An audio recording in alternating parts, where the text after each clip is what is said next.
Hi అండి, Konaseema Anush kitchen. బాగున్నారండి? మీరంతా ఏం చేస్తున్నారు? కనకాంబరాలు చూడండి, 2 రోజులు అయిందండి కోసుకొని. నేను ఫ్రిడ్జ్లో కూడా పెట్టలేదండి, బాటిల్లో వేసానంటే చలికాలం వల్ల. అదే వేసవికాలం అయితే కొంచెం ఏమన్నా డల్ అవుతాయేమో పువ్వులు.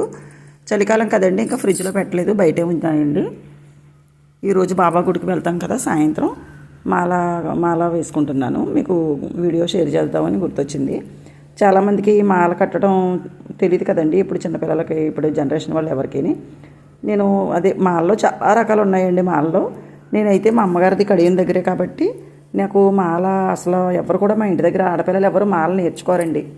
అంటే ఎప్పుడు కూడా కడియం దగ్గరే కాబట్టి తెల్లారు లేస్తే పువ్వులు, మల్లె పువ్వులు, సన్నజాజులు అన్నీ దండలతోటే వస్తాయండి, తలలో పెట్టేసుకుంటుంటాం.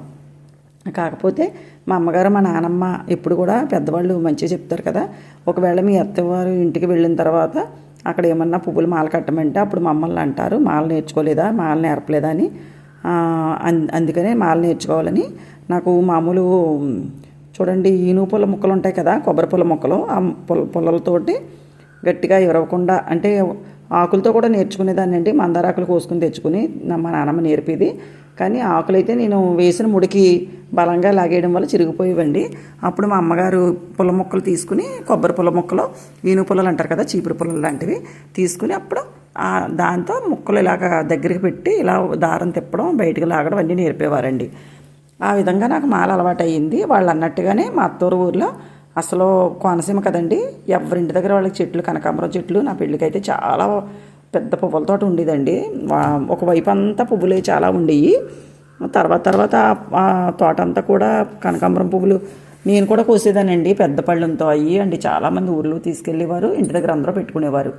తర్వాత తుఫానికి ఇంకా ఆ మొక్కలన్నీ విరిగిపోయినాయండి, ఇంకా లేవు అప్పుడు. తర్వాత ఏదో చిన్న చిన్న మొక్కలు తప్ప ఇంక మొత్తం అన్నీ కూడా కనకాంబరం మొక్కలు ఉండేవి కాదు. అప్పుడు ఇంకా కొంచెం నేను మాల కట్టడం అలవాటు ఉండడం వల్ల నాకు ఇంకా అది ఇప్పుడే పనిచేసిందండి. పెద్దలు చెప్పిన మాట సద్దన్న మూట అంటారు కదా, మన పెద్దవాళ్ళు చెప్పింది ఎప్పుడు కూడా. ఆ రోజు నేను చిన్న చిన్న పుల్ల మొక్కలతో నేర్చుకున్న మాలే ఇప్పుడు ఈ రోజునాడు ఎక్కడికైనా సరే, ఏ గుడికి వెళ్ళినా, సేవకు వెళ్ళినా, ఏమన్నా దేవుడికి తమలపాకులు మాల కట్టాలన్నా, పువ్వులు మాల కట్టాలన్నా, ఏదైనా తులసిమాల మాల కట్టాలన్నా, కనకాంబరాలు మాల కట్టాలన్నా, ఎక్కడైనా సరే గుళ్ళో కూడా సేవలో ఉన్నప్పుడు తులసిమాల కట్టవలసి వస్తుంది, తమలపాకులు కట్టవలసి వస్తుంది, పువ్వులు కూడా కట్టవలసి వస్తుంది సేవకులకి. అలాంటప్పుడు నాకు ఎంచక్క ఉపయోగపడింది కదండి. అంటే పెద్దవాళ్ళు చెప్పిన మాటలు ఎప్పుడు కూడా ఎప్పటికైనా అనుభవం మీద చెప్తుంటారు.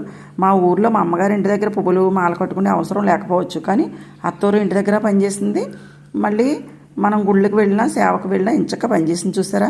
అందుకనే పెద్దల మాట సద్దన్నం మూట అంటారు కదండి. మీలో ఎంతమందికి ఇలా చెప్తుంటారు మీ పెద్దవాళ్ళు? ఈ వీడియో మీకు నచ్చినట్లయితే లైక్ చేయండి, షేర్ చేయండి, సబ్స్క్రైబ్ చేయండి, గంట సింబల్ నొక్కండి.